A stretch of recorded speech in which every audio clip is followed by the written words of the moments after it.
వికారాబాద్ జిల్లా కులక్చెర్ల మండలంలో నిన్న ఒక్కసారిగా వాతావరణం మారిపోయింది. హన్మ్యానాయక్ తాండాపై ప్రకృతి కన్నెర చేసింది. నిన్న రాత్రి ఒక్కసారిగా వీచిన భారీ ఈదురుగాలులు, ఉరుములు, మెరుపులతో కూడిన భారీ వర్షం తాండాను వణికించింది. గాలుల తీవ్రత ఎంత ఘోరంగా ఉందంటే గ్రామంలోని పలువురి పేదల ఇళ్లు ఒక్కసారిగా కుప్పకూలిపోయాయి. ఇళ్లపై ఉన్న రేకులు, షెడ్లు గాల్లోకి పక్షి రెక్కల్లా ఎగిరి దూరంగా పడ్డాయి. ప్రాణాలు అరచేతిలో పెట్టుకొని తాండావాసులు ఇళ్లలో నుంచి బయటికి పరుగులు తీశారు. రాత్రంతా ఏం జరుగుతుందో తెలియక తాండావాసులు బిక్కుబిక్కుమంటూ గడిపారు. తమకు జరిగిన ఆస్తి నష్టాన్ని చూసుకొని కన్నీరు మున్నీరవుతున్నారు. అధికారులు, ప్రజాప్రతినిధులు స్పందించి తమ గ్రామాన్ని ఆదుకోవాలని వారు డిమాండ్ చేశారు.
కరగాడి మార్గులు తెచ్చింది, మార్గులు కులిపోయింది, గోడ కులిపోయింది.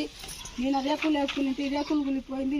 బాగానే చేయండి సార్, వచ్చి చూడండి, చేయండి. పేదవాళ్ళము ఏం చేస్తాము, ఇది చూడండి సార్, వచ్చి దయచేసి చూసుకోండి. పేదవాళ్ళకు ఏమైనా ఇస్తారా? 10 లక్షలు పెట్టినా లాస్ అయింది. తెల్లారు ఏడుస్తున్నాము. చిన్న చిన్న పిల్లలకు వంట కూడా తెచ్చి పెట్టలేము.